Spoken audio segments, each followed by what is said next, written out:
여러분 안녕하십니까? 이어서 포항에서 전해드립니다. 경북 동해안 지역은 오늘 무덥겠습니다. 경북 일부 내륙에는 폭염주의보가 발효 중인 가운데 우리 지역도 어제보다 낮 기온이 3도에서 10도가량 오르겠습니다. 송예림 기상 캐스터입니다. 어제와 오늘이 같은 계절인가 싶을 정도로 기온이 크게 오르겠습니다. 마치 한여름을 방불케 하는데요. 현재 대구와 경북 일부 내륙에는 폭염주의보도 발효 중입니다. 어제는 동풍이 불면서 낮 기온이 크게 오르지 못했는데요. 오늘은 바람마저 서쪽에서 불면서 기온을 식혀줄 만한 게 없습니다. 무더위에 대비하셔야겠습니다. 내륙을 중심으로 기온이 30도 이상 오르겠지만 우리 지역도 30도 안팎까지 오르겠는데요. 어제 포항의 낮 기온 22도를 기록했지만 오늘은 32도까지 오르면서 경북 동해안 지역은 어제보다 3도에서 많게는 10도까지 오르겠습니다. 자외선도 강하겠습니다. 오늘 야외 활동보다는 실내 활동 위주로 해주시는 것이 좋겠습니다. 위성 영상 보시면 대체로 맑은 하늘 보이고 있는데요. 밤 한때는 경북 북부 지역에 구름이 많이 끼겠습니다. 자세한 지역별 날씨입니다.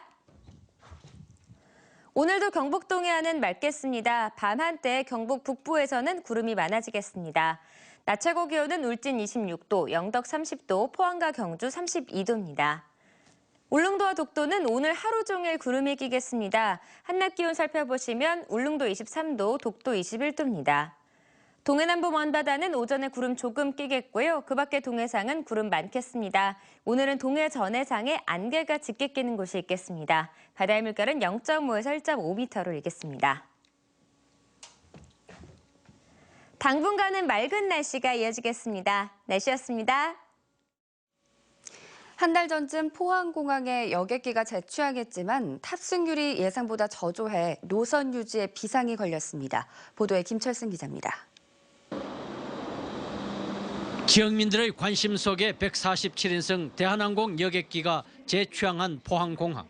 한 달 가까이 하루 두 차례 왕복 운항한 결과 평균 탑승률이 39%에 그친 것으로 분석됐습니다.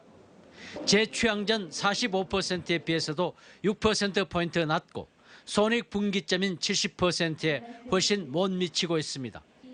올해 손실보전금 4억 원을 확보한 포항시는 현 상태라면 4, 5개월 안에 예산이 바닥날 것으로 분석하고 있습니다. 노선 유지에 부정적인 의견도 나오고 있습니다. 포항공항이 잘 된다고 한다면 어느 포항 시민이 반대를 하겠습니까? 그러나 무한대로 퍼붓기식의 어떤 구색 맞추기식의 이런 공항 운영은 참 곤란하지 않겠나. 하지만 상당수는 예산을 지원하더라도 노선을 유지하자는 쪽입니다. 앞으로 53만 시민이나 또는 우리 미래에 우리 지역 발전을 위해서도 반드시 이 공항이 정상화돼야 된다고 생각을 합니다. 관련 기관은 공항 활성화에 적극 나서고 있습니다. 대한항공은 인터넷 예약 시 10에서 30% 요금을 인하해 KTX와 가격 경쟁력을 확보하고 공항공사는 주차 요금을 무료로 했으며 포항시는 곳곳에 현수막을 걸어 공항 이용을 독려하고 있습니다. 특히 관광객 유치와 포항 경주공항으로 명칭을 바꾸는 방안도 적극 검토하고 있습니다. 외국 관광객을 더불어 수도권 관광객을 유치하고 향후에 김포 노선이 안정화된다면 제주 노선을 조기에 개설하도록 노력하겠습니다. 한 달 가까이 된 포항공항 여객기의 탑승률은 우려할 만한 수준. 이런 흐름이 지속된다면 저가 항공의 운항 등 새로운 국면을 맞을 것으로 보입니다. MBC 뉴스 김철승입니다. 한국철강협회가 지난주 철강산업의 구조조정 방향 진단을 위한 보고서 작성 기관으로 보스턴 컨설팅 그룹을 선정했습니다. 이 보고서에는 철강산업의 현황과 공급 과잉 실태, 해소 방안 등을 포함해 국내 철강업계의 구체적인 구조조정 방향이 담길 예정입니다. 보고서는 7월 말에 마무리되고 개별 철강 기업들은 이 보고서를 토대로 8월 13일부터 시행되는 원샷법 적용 여부를 결정하게 됩니다. 포스코 건설이 파나마 북쪽 콜론에서 복합 화력발전소 착공식을 갖고 본격적인 건설에 들어갔습니다. 이번 프로젝트는 380메가와트 규모의 복합 화력 발전소와 연료를 공급하는 LNG 탱크도 건설하는 것으로 공사 금액은 7,800억 원이며 2018년 7월에 준공됩니다. 한편 포스코건설은 2006년 칠레를 시작으로 페루와 파나마 등 중남미 등에서 모두 56억 달러 규모의 에너지 플랜트를 수주했습니다. 유력 대선 주자로 부각되고 있는 반기문 유엔 사무총장이 어제 경주에서 개막된 유엔 NGO 컨퍼런스에 참석했습니다. 반 총장은 이번 방안이 정치적 의도가 전혀 없는데도 과대 해석되고 있어 당혹스럽다고 밝혔습니다. 김영일 기자입니다. 유엔 NGO 컨퍼런스에 참가한 반기문 사무총장은 방한 중의 활동과 관련해 개인적인 목적이나 정치적인 행보와는 전혀 무관하다고 밝혔습니다.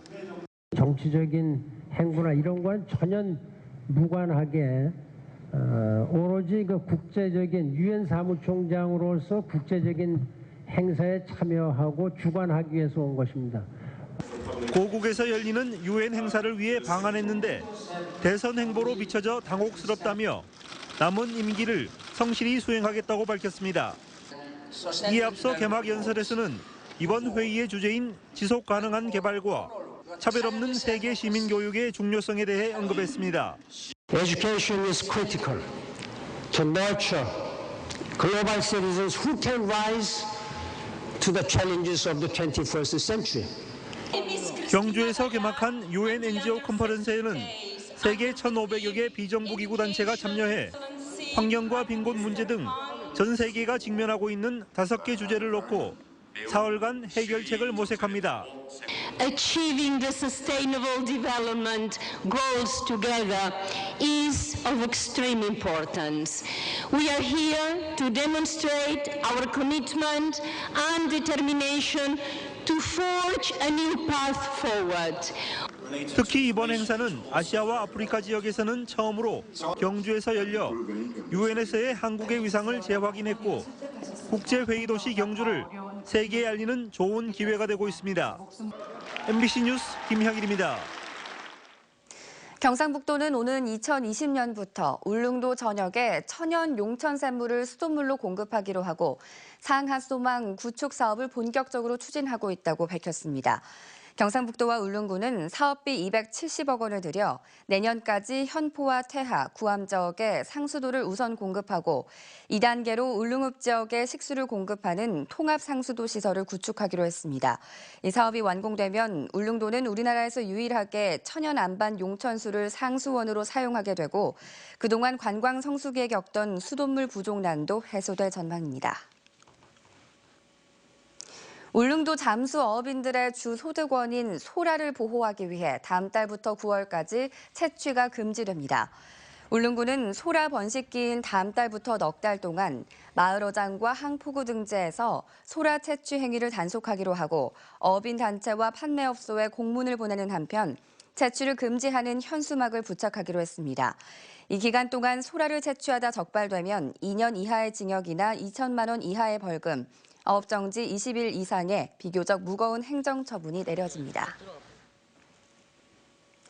포스코의 연구원들이 재능기부 활동의 하나로 폐지 줍는 어르신들을 위한 맞춤형 손수레를 제작해 전달했습니다. 손수레가 작고 가벼워지면서 어르신들에게 큰 도움이 되고 있습니다. 박상환 기자가 보도합니다. 아침부터 폐지 줍기에 나선 80살 김영수 할머니. 골목마다 쌓인 폐지를 줍다 보면 어느새 손수레를 가득 채웁니다. 예전 같으면 무거워서 힘들었지만 작고 가벼워진 손수레 덕에 한결 수월해졌습니다. 좋지요. 너무 편하고 가깝고 늙은 사람한테 너무너무 편하고. 포스코 기술연구원 기술봉사단원들이 일과 후 기능 설계와 성능 실험을 통해 만든 경량 손수레입니다. 무게가 50kg이 넘던 손수레가 절반으로 크게 가벼워졌고 비탈길에선 적은 힘으로 정지할 수 있습니다. 연구원은 20대를 제작해 해도동 지역 어르신들에게 전달했습니다. 이번에 전달된 리어카는 자물쇠와 경광등을 설치하는 등 어른들을 위해 맞춤 제작됐습니다. 과학적인 봉사활동을 할 수 있는 방법이 없겠느냐 고민하다가 여기다 이렇게 보시면 알겠지만 저희들 우리 어르신들께서 이 리어카를 가지고 폐지 활동을 준다든가 하는 활동하기가 참 어려울 때 저희들이 아주 경량으로 잘 만들어서 쓰기 쉽게끔. 밀어드려야 할지 폐지라도 드려야 할지 눈에 띄면 괜히 마음이 무거워졌던 폐지 줍는 어르신들. 그나마 재능 나눔을 통해 제작된 사랑의 손수레가 수호천사 역할을 톡톡히 하고 있습니다. MBC 뉴스 박상환입니다. 포스텍 연구팀은 알코올과 반응해 휘발유를 만드는 데 촉매 역할을 하는 EU12 제올라이트 구조를 밝혀냈다고 밝혔습니다. 환경공학부 홍석봉 교수와 박사과정 배준하 씨 연구팀은 새로운 방식으로 EU12 제올라이트를 합성하고 포항과속기연구소의 X선 데이터 분석으로 그 구조를 파악해 최근 화학 분야 세계 최고 권위지인 안개반테 케미에 발표했습니다. 연구팀은 그간 베일에 가려있던 EU12 제올라이트가 알코올을 청정 휘발유로 만드는 촉매로 응용할 수 있는 가능성을 제시했다는 점에서 중요한 의미가 있다고 설명했습니다. 울진군 의회가 발전소 주변 3개 읍면뿐만 아니라 군내 모든 세대의 공공요금을 지원하도록 한 조례에 대해 울진군이 무효 확인 소송을 냈지만 대법원에서 패소했습니다. 대법원 판결로 공공요금 지원 조례가 이달 18일자로 공포됨에 따라 울진군은 한수원이 북면과 죽변면, 울진읍 등 발전소 주변 지역에 지원하는 월 4,140원의 전기요금과 동일한 금액을 공공요금 형식으로 울진 지역 모든 가정에 지원해야 합니다. 이번 판결에 대해 울진군은 재정 건전성만 해친다며 우려하는 반면 군의회는 원전으로 인한 피해는 세계 읍면에 국한되지 않는데 연간 6, 7억 원에 불과한 적은 예산으로 원전 주변과 그 밖의 지역 간의 갈등만 키웠다며 당연한 결과라고 평가했습니다. 어제 개원한 20대 국회, 그 역할과 책임이 크겠지만 특히 지역 출신 국회의원들은 지방 분권에 사활을 가려야 한다는 요구가 많습니다. 갈수록 위협받고 있는 지방자치 문제 역시 지역 국회의원들이 해결해야 할 몫으로 남았습니다. 이정희 기자입니다. 20대 국회 시작과 함께 수도권 규제 완화 분위기가 일고 있습니다. 경기 이천 출신 새누리당 송석준 의원은 수도권 과밀을 억제하기 위해 개발을 규제한 수도권 정비계획법을 원천적으로 폐지하겠다고 공언하고 있습니다. 이 법이 폐지되면 수도권 집중은 가속화되고 위기에 처한 지방의 경쟁력은 더 무력화될 게 불보듯 뻔합니다. 인구 공동화 형상도 일어날 수 있다고 봅니다. 지역구 국회의원이 과연 의미가 있을까? 뭐 경북에서 다 통틀어서 2-3명만 뽑는다. 그게 무슨 의미가 있겠습니까? 지방자치 역시 갈수록 위협받고 있습니다. 영유아 보육, 기초연금 등 정부의 복지 확대는 지방비 부담으로 전가돼 지방 재정을 더 옥죄고 있지만 지자체의 과세권은 전혀 없습니다. 지방의회의 조례 제정은 상위법에 얽매여 있고 지자체의 기구 설치도 마음대로 할 수가 없습니다. 자치재정권, 자치입법권, 자치조직권 어느 것 하나 온전한 지방자치는 이뤄지지 않고 있습니다. 지방분권 개헌, 지방자치 개헌이 필요한 이유입니다. 수도권의 권력이 지금 그동안에보다 훨씬 더 강화되었습니다. 네, 의석수가 많이 늘었죠. 수도권 의석수가 늘어났고요. 자신의 정치적 생명을 거는 그런 아주 비장한 각오가 아니면은 지방분권 개헌 국민행동이 발표한 지방분권 개헌을 주도할 국회의원 43명 중 경북에서는 김영권, 이철우, 이완영, 이만희 4명입니다. 4대 지방협의체도 지방자치법 개정을 20대 국회의원에게 요구해놓고 있습니다. 서울만 가지고 대한민국이 더 이상 성장하기 어려운 지경으로 도달했습니다. 잊혀진 화두인 지방분권, 국가균형발전, 지방자치 이 가치를 20대 국회의원들이 임기 4년 동안 얼마나 지방의 발전을 견인할지는 이제 주민, 유권자들의 감시에 달려 있습니다. MBC 뉴스 이정희입니다. 포항시가 내일부터 불법 현수막도 읍면동 사무소로 수거해 오면 보상해 주기로 했습니다. 포항시는 지금까지 벽보와 전단, 명화명 전단 제한에서만 수거 보상제를 시행했지만 최근 들어 아파트 분양 광고 현수막이 크게 늘어남에 따라 보상 대상에 포함시켰습니다. 대상은 종전과 같이 65살 이상 주민이고 한 명당 한 달에 20만 원까지만 지급하며 지급 기준은 넓이 2제곱미터 미만은 500원, 5제곱미터 이상은 장당 2,000원입니다.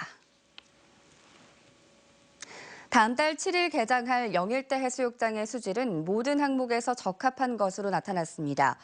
포항시는 지난 23일 영일대 해수욕장의 5곳에서 물을 떠 보건소에 수질 조사를 의뢰한 결과 대장균은 기준 이내였고 장구균은 검출되지 않았다고 밝혔습니다. 포항시는 다음 달 25일 개장할 구룡포 해수욕장 등 5개 해수욕장에 대해서도 이번 주 수질 검사를 의뢰할 계획입니다. 수질 검사는 해수욕장 개장 전과 폐장 후 1개월 이내 1회, 개장 기간에는 2주마다 1회씩 하도록 돼 있습니다. 서로 다른 지역의 학생들이 화면으로 만나 함께 수업하는 원격 학습이 지난해부터 실시되고 있습니다. 아이들 반응도 좋고 학부모도 실시간으로 참여할 수 있어 학습 효과뿐만 아니라 마치 텔레비전 예능 방송 같은 재미도 더해주고 있습니다. 보도에 조재한 기자입니다. 안녕하세요. 초등학교 6학년 수학 시간입니다. 대구 북구의 칠성초등학교와 달성 동국초등학교 학생들이 다문화 관련 연극을 유치하기 위해 수학적 토론을 합니다. 학생 현황과 인근 학교와 거리 같은 자료를 교환하고 다문화 학생 비율, 통학 거리 등도 분석합니다. 전교 학생 수는 1,483명이고 다문화 학생 수는 9명. 전교 학생 수에 대한 다문화 학생 수를 비교해보면 실생수는 0.61%이고 분국표는 9.59%이니 학교에서도 평균 직접 공연을 할 수성구 용지초등학교 학생들은 화면으로 두 학교의 수업을 참관하고 투표로 공연 장소를 결정합니다. 아마도 동국초가 전체 학생 수에 대한 다문화 학생 수의 비율이 훨씬 더 높아서 많은 표를 얻은 것 같습니다. 학부모들은 실시간으로 수업을 참관하고 댓글을 달아 마치 한 텔레비전 예능 방송 같은 재미도 더해줍니다. 다른 학교 친구들이랑 협력을 하면서 하니까 더 많은 의견도 들어볼 수 있고 그래서 결론도 더 잘 나는 것 같고 수업할 때 그냥 하는 것보다 이해가 더 잘 돼서 좋아요. 지난해 6월 처음 시험 운영된 원격 화상 협력 수업은 학생들의 집중력과 수업 참여 등의 성과가 큰 것으로 평가받고 있습니다. 이 참여 자체가 곧 협력이라고 생각합니다. 재미있는 수학을 원하고 보다 또 실생활에 가까운 수학을 원합니다. 그래서 실제적인 수학을 할 수 있도록 연결을 하면은 그런 부분에서 가장 조금 도움이 되는 것 같습니다. 대구시 교육청은 공간 제약을 극복하고 함께 학습하는 원격 협력 학습이 지역별 교육 격차를 해소하는 데도 효과가 있을 것으로 보고 운영을 늘리기로 했습니다. MBC 뉴스 조재한입니다. 지난 1988년부터 동해 해역에 버린 육상 폐기물의 양이 6천 톤이 넘는 것으로 나타났습니다. 환경부 등에 따르면 올해부터 육상 폐기물의 해양 투기가 전면 금지된 가운데 지난 28년간 폐기물은 6,329톤에 달했고 종류별로는 산업 폐수가 45%, 가축 분뇨 16%, 하수온이 14% 순이었습니다. 특히 동해 해역 투기 장소는 폐기물로 퇴적물이 20cm 이상 두껍게 깔렸고 중금속 오염도도 심해 투기 해역에 대한 환경 복원이 시급한 것으로 나타났습니다.